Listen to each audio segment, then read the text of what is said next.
Shabbat Shalom, and welcome to 5 Minutes of Torah with the Beth Israel Rabbi. This coming Shabbat, we read Parshat Vayishlach. In this Torah portion, Yitzchak, or Isaac, passes away. The Torah tells us that Isaac lives to the ripe old age of 180. For many of us, when we hear the number 180, of course we could say this is a very many years in this world. But 180 also in our minds is related to Chai, or related to the gematria of the word for life in Hebrew.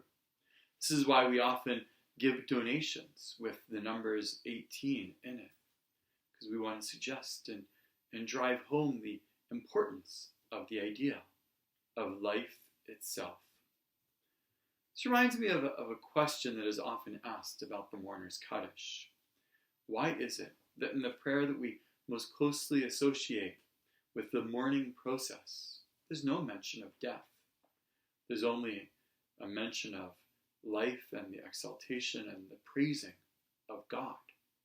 That, I would suggest, is because when someone passes away in this world, we want to make sure to bring life into this world as a statement of appreciation for all that loved one did for us and did for others, for all that our friend may have meant to us.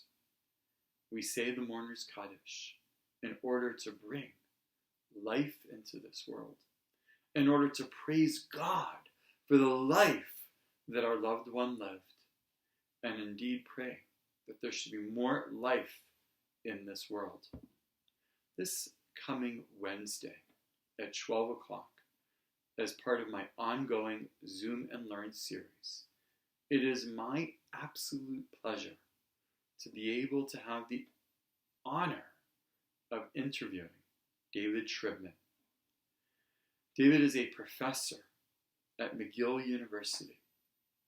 He is also the immediate past executive editor of the Pittsburgh Post-Gazette.